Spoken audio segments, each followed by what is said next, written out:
semuanya, selamat datang di channel keluarga kecilku. Oke teman-teman semua, jadi di video kali ini saya akan bahas lagi tentang kesehatan. Nah, di video kali ini diperuntukkan khususnya untuk ibu-ibu yang punya baby ataupun ibu hamil yang sedang mempersiapkan kelahiran anaknya. Nah, sebelum video ini berlanjut, jangan lupa tekan tombol subscribe, like, komen, dan share video ini. Dan jangan lupa tekan tombol loncengnya biar kalian tahu video saya selanjutnya. Oke teman-teman dan ibu-ibu semua, jadi sekarang kan zaman sekarang kebanyakan ibu-ibu mau anaknya itu cerdas, aktif dalam beraktivitas. Nah, di sini saya akan kasih cara atau tips bagaimana bisa merangsang anak kalian itu bisa bergerak aktif ataupun cerdas. Stay tune terus ya. Oke ibu semua, jadi kita langsung masuk aja pada cara yang pertama, yaitu memperdengarkan musik sejak dalam kandungan. Oke ibu semua, dengan cara yang pertama yaitu memperdengarkan musik pada anak sejak dalam kandungan. Jadi musik itu dia bisa menyeimbangi otak kiri ataupun kanan pada otak anak ya ibu-ibu. Dan musik itu juga dapat merangsang stimulasi pada anak itu sejak dini atau sejak dalam kandungan.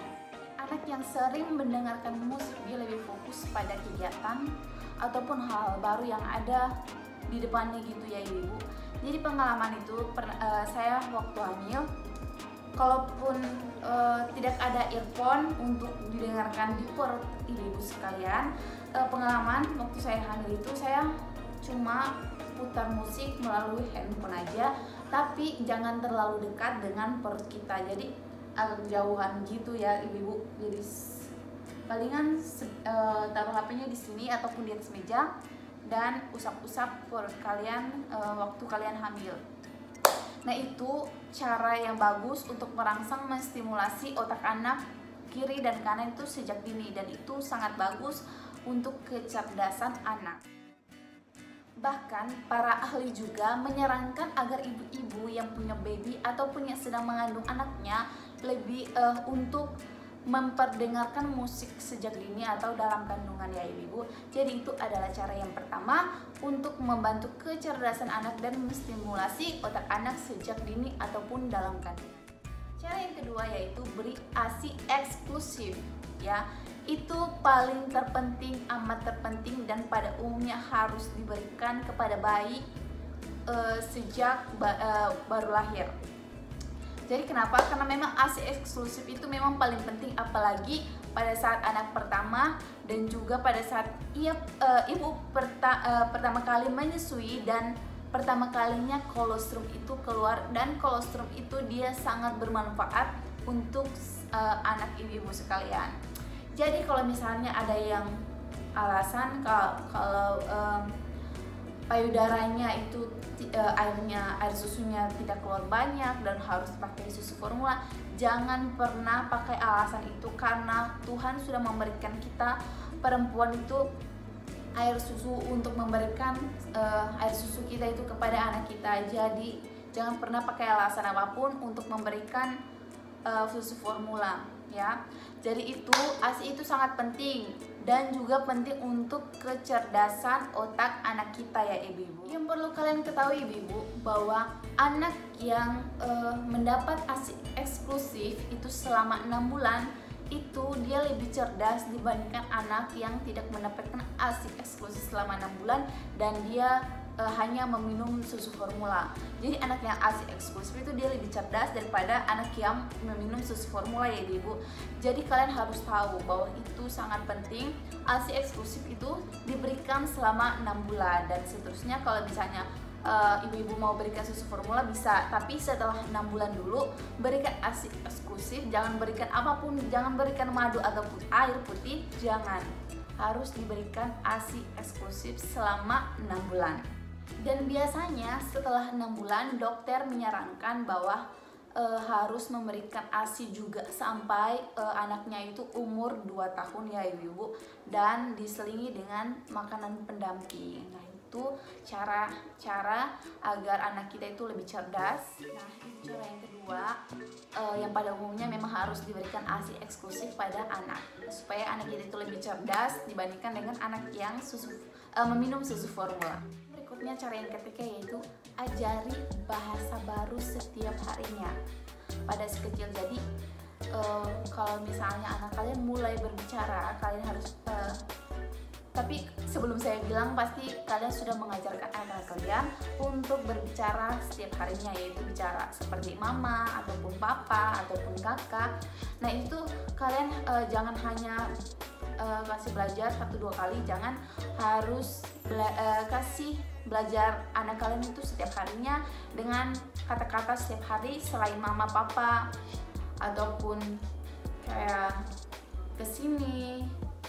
Sudah bisa. Jadi kalau misalnya anak kalian sudah bertumbuh, sudah berbicara yang memang sewajarnya dengan umurnya, kalian harus menstimulasi pikiran dia agar bisa mengucapkan bahasa-bahasa yang lainnya atau kata-kata yang lainnya gitu, ibu-ibu. Yang berikutnya, cara yang keempat yaitu beri stimulasi sesuai umur. Jadi kalau misalnya ibu-ibu yang mau memaksa kehendak, kalau anaknya masih 1 tahun itu kayak mau paksa anaknya itu bisa melakukan hal yang dilakukan oleh anak 2 tahun atau 3 tahun. Ibu-ibu kalau misalnya memberikan stimulasi itu sesuai umur anak ya. Kalau misalnya anak baru belajar mama papa, ya belajarkan mama papa dulu ataupun kata-kata yang lainnya. Dan kalau misalnya anak 1 tahun itu kan kayak mau 1 tahun, kalau stimulasi untuk berjalan, jadi ajarkan anak untuk berjalan dulu ya ibu-ibu. Jadi jangan memaksa untuk anak itu lari gitu. Dan kalau misalnya anak yang 1 tahun lebih, kalau mau mengajarkan anak yang untuk hal-hal yang dilakukan 3 tahun, jangan dulu ibu-ibu ya. Tapi anak saya itu 1 tahun lebih, ini 1 tahun 10 bulan, dia baru bisa belajar kata-kata. Saya hanya kasih dia belajar kayak panggil mama papa ataupun kakak, dia sudah bisa bicara itu, tapi belum bisa bicara yang lain itu kayak jelas gitu. Tapi kalau misalnya kita kayak stimulasi dia untuk melakukan apa itu, dia mengerti semua. Tapi kalau misalnya kata-katanya itu dia belum jelas, jadi saya tidak memaksa. Nanti saja banyak yang bicara bahwa anak saya belum 2 tahun itu belum bicara jelas. Saya tidak memaksa karena itu memang dia punya perkembangan dan nanti sendirinya juga dia akan berbicara dengan jelas. Jadi kita sebagai ibu-ibu jangan pernah memaksa stimulasi anak ya. Memang kalau umur 1 tahun lebih harus bicara kayak umur 2-3 tahun, tidak. Saya hanya memberikan perkembangannya begitu. Saya akan membelajarkan dia stimulasi yang memang diperuntukkan untuk umurnya. Jadi ibu-ibu jangan pernah memaksa anak untuk melakukan stimulasi yang dilakukan oleh anak yang 2 tahun atau 3 tahun. Yang berikutnya yaitu lakukan kegiatan baru. Nah ini paling memang merangsang otak anak.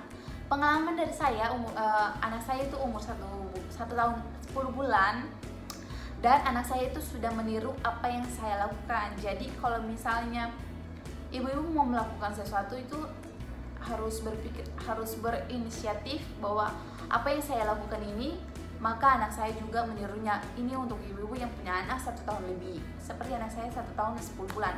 Jadi pengalaman itu saya mengajarkan dia untuk menyiram bunga. Jadi saya kan setiap hari siram bunga, jadi otomatis anak saya itu selalu lihat. Dan waktu itu saya ajarkan anak saya untuk menyiram bunga sendiri dan akhirnya dia berhasil. Nah itu adalah kegiatan-kegiatan baru yang bisa kita perkenalkan untuk anak kita yang umur 1 tahun lebih ya ibu.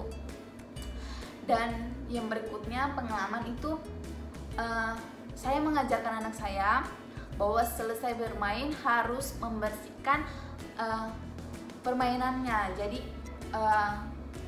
saya punya 1 box, jadi box itu diperuntukkan untuk mainannya diisi dalam 1 box itu ya ibu.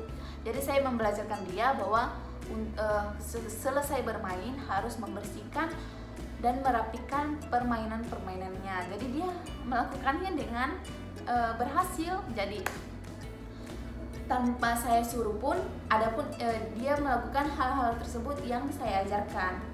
Lalu terus tanpa saya ajarkan, pengalaman juga anak saya itu biasa, kita kan di rumah pakai dispenser. Nah, setelah ambil air kan harus ditutup kembali. Anak saya itu melakukannya tanpa saya ajari karena dia lihat apa yang saya lakukan. Selanjutnya apalagi ya? Dia melihat saya membersihkan rumah, memakai menyapu atau mengepel. Dia juga melakukan hal yang sama tanpa perlu saya ajari. Dan juga kita biasa menutup pintu. Dia juga berhasil untuk menutup pintu sendiri. Tapi kalau misalnya buka pintu dia belum bisa ya, karena memang pintu kalau misalnya membuka itu sedikit lebih keras dan dia juga belum kuat. Dan masih banyak hal lagi, seperti kayak membersihkan tempat tidur atau merapikan tempat tidur. Dia juga ikut itu adalah kegiatan-kegiatan yang pernah saya ajari ke anak saya, dan masih banyak kegiatan lagi. Jadi untuk ibu-ibu, kalau misalnya melakukan sesuatu harus kalian memikir bahwa itu memang baik untuk anak, jadi kalian lakukan saja. Nah ibu-ibu, jadi itu adalah cara agar anak kalian itu bisa cerdas dan dapat berstimulasi sesuai umur kalian. Nah, dengan cara-cara itu saya sudah melakukannya semua. Jadi hasilnya anak saya itu cerdas.